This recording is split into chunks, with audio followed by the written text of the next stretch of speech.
প্রিয় বন্ধুরা, কুমিল্লা বন্যার ভয়াবহ অবস্থা, রাতের নিঝুম অন্ধকারের যে অবস্থা সেটা আপনাদেরকে দেখাবো। দেখেন, ৬ নং পাতিয়াবাদ দেবিদ্বার জগন্নাথপুর গ্রাম।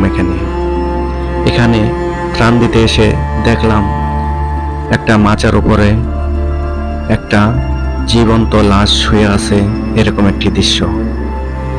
চতুর্দিকে গুটগুটে অন্ধকার, আর এদিকে একটি কাঠের উপরে একটি বাচ্চা শুয়ে আছে।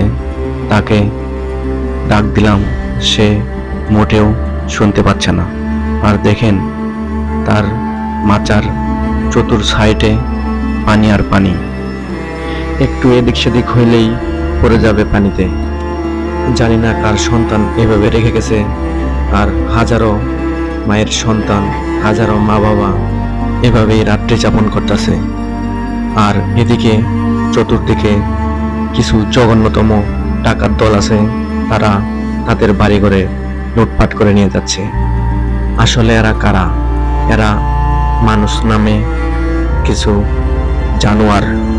আসলে আমার এই বিষয়টা দেখে অনেক খুব খারাপ লাগলো। এভাবে হাজারো মানুষ এভাবে পানির উপরে ঘুমাচ্ছে। জানি না তাদের জীবন কোথায় গিয়ে দাঁড়াবে, কবে বা পানি শেষ হবে। তাই আমি সবাইকে বলবো, যার যার জায়গা থেকে যাই পারেন না কেন, তাদের একটু সহযোগিতা করেন। দেখি ছেলেটিকে একটু ডাকি, এই ছেলে, এই এই ছেলে, এই যে, এই বাচ্চা। ছেলেটি অনেক ঘুমে মগ্ন আছে। আর এদিকে সাপ বিচ্ছের অত ভয় থাকে, তারপরেও ছেলেটি ঘুমাচ্ছে। তাই আপনারা একটু এগিয়ে আসেন, তাদেরকে সহযোগিতা করেন।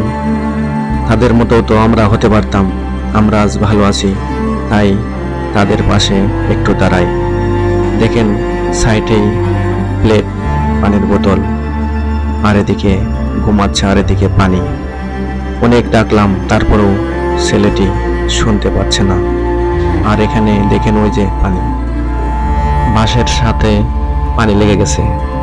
আর একটু হলেই ডুবে যাবে এই মাচাটি। অনিশ্চয়তার ভিতরে শুয়ে আছে, আর একটু এদিক হলেই পড়ে যাবে।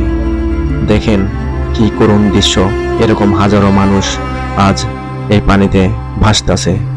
তাদের পাশে দাঁড়ান, সবাই একটু সহানুভূতিতা দিয়ে তাদেরকে দেখেন, তাদেরকে একটু বাঁচার সহযোগিতা করেন।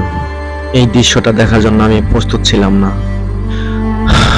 অনেক কষ্ট লাগছে এই বিষয়টা দেখতে। ওই যে ওখানে হয়তো আর একটা মাচা ছিল, এটা ডুবে গেছে, তাই এদিকে আরেকটা মাচা দিছে। আমি যতটুকু শুনতে পাইলাম, লোকজন বলল, যারা বন্যাতে আটকা আছে তারা বলছে গত 30 বছরেও এরকম বন্যা হয় নাই। এবার যতটা পানি উঠছে এবং মানুষের ক্ষয়ক্ষতি হয়েছে, কত মানুষ খাবার পাচ্ছে না। আমি আল্লাহর কাছে এটাই দোয়া করব, আল্লাহ তুমি বানবাসীদের রক্ষা করো।